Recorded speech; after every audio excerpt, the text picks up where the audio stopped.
Since the start of the show, we've been telling you that something is happening at the RGD that's causing an amount of disapproval amongst the marriage officers. Chairman of the Jamaica Umbrella Group of Churches, Adenir Jones, is with us, and he's going to try to tell us a little bit more about that. Good morning. Good morning. Rev, how are you? Fine, thank you. So the bone of contention, as I see it here, the Reverend Dr. Howard Gregory raised some issues in an open letter to Prime Minister Holness, seeking clarification. The RGD is now going to charge $10,000 for marriage officers to register, plus an annual registration fee, plus they're being asked to attend a training session that costs a further $15,000. Right. First of all, has any explanation been given as to why this process is happening now? Yes, I believe generally the RGD is incurring costs for documents, preparing marriage officers, training, and maybe seeking to recover some of those costs. Okay. The particular challenge is that pastors have come to a view that they are being charged while they are doing largely a voluntary service in partnership with the state. Hence Bishop Gregory's appeal to the Prime Minister. However, the RGD has been open to engaging the umbrella groups of churches, and today, this morning at 8:30, we'll be meeting with the RGD to ventilate some of those issues. Is this before or after the letter? Meaning, I'm saying this because his claim to Prime Minister Holness is that they've been getting promises of it's going to be looked into, the matter is going to be addressed, and it never happened. Right. And I'm wondering why in Jamaica sometimes we have to take out the placards and say we want justice before the table, before we come to a table. I'm not sure. It may be the nature of the bureaucracy and how things get decided and done. I'm not sure of the trail regarding Dr. Bishop Gregory's engagement of the Prime Minister, or his attempt to engage the Prime Minister. But we know historically we have had meeting with the RGD, the head of RGD, and the minister in charge of the RGD. And so this matter has been on the table, on and off the table, for a while. And so the proposed training for Thursday has just triggered another response and so on. I have an agreement with the RGD since about Sunday to have this meeting. Now, this letter from Bishop Gregory came out Monday morning. Okay. And I've had no interaction with Bishop Gregory. We have been talking as the umbrella groups of churches about an approach to handling the matter. Okay, so what would have obtained before, Sir Adenir? How would the training have happened? Was it largely free? Would there have been dialogue before the introduction of another cost? What would have happened before? Right, so there have been training before, paid training. And are you regularly trained at set intervals? It's becoming more regular now, so to speak. I believe there are administrative issues sometimes on the part of marriage officers that may require a response and a standardization from the RGD. Okay. And so that is something that I believe is justifiable. I believe where the real bone of contention is the pastors, the churches, are partnering with the state in relation to family services, doing weddings, beyond doing weddings, doing counseling, supporting families. And these are not codified, and a kind of fee is attached to it.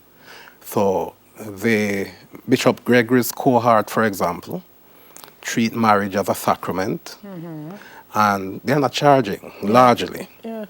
I myself, I have never charged a couple. If the couple insists, I ask them to pass the money on to a foundation. But other persons have had to charge because you sometimes talk about incurring costs of transportation. It's your time. And everything else, time and everything else like that.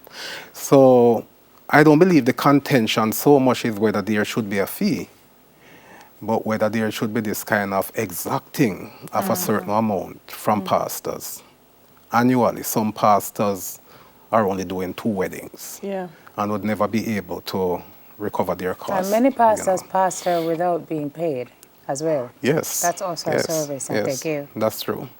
So the RGD is now charging $10,000 to register, plus an annual registration fee, which I don't.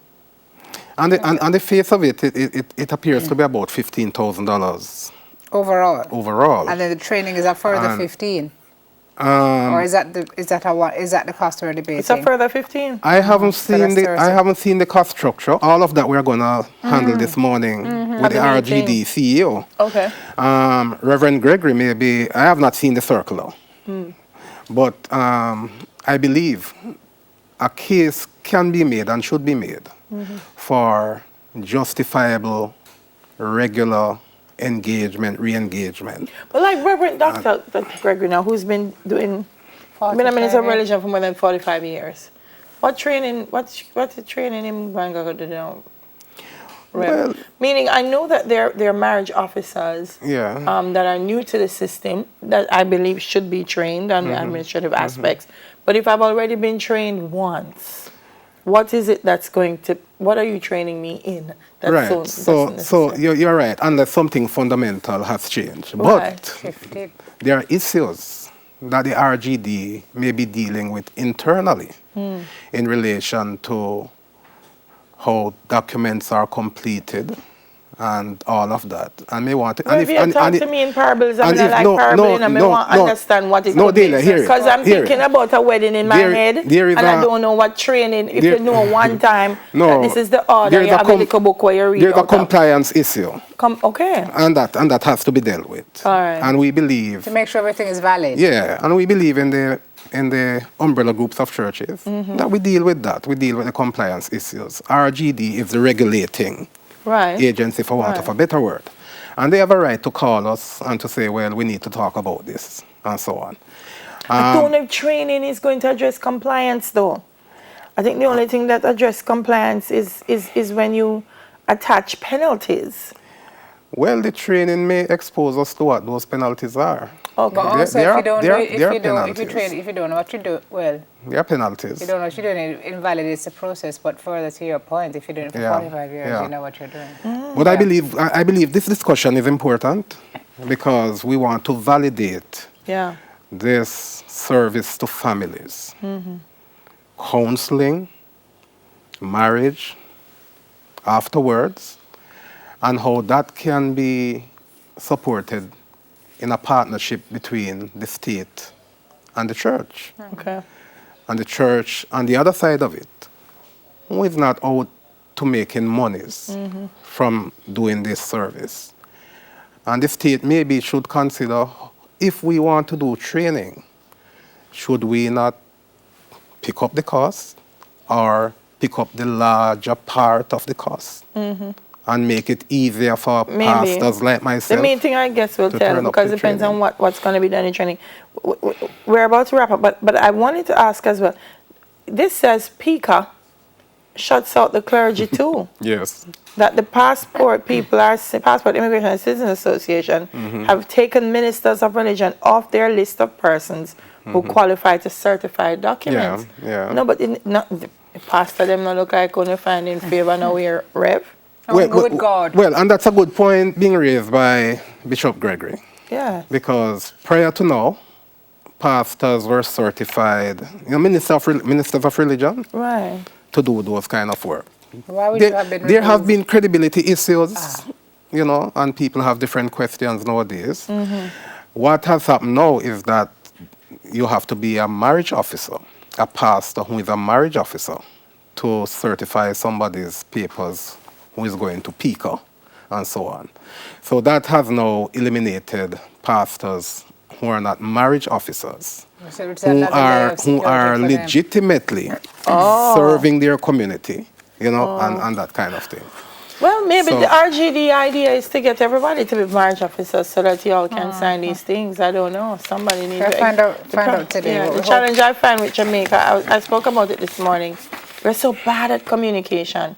You know, sometimes we have what we're doing is right, and what we're doing is important. Yeah. But nobody understands why we're doing it, and that's where the challenge comes in. The Right. why. Yeah. Right. So where I come out on this issue, I believe that the matter of standards It's important. have to be engaged, but I also know that these services are invaluable and we really and truly can't pay for it. Yeah, And that's where to get to common yeah, ground, eh? right, Which common is where ground, we need yeah. to be for both people to be happy. Thank you very much. Thank you too. Hope you get some mutually beneficial results this morning. All right. When you meet Chairman of the Jamaica Umbrella Group of Churches, Adenair Jones. Yes, we get to gabbing after the break.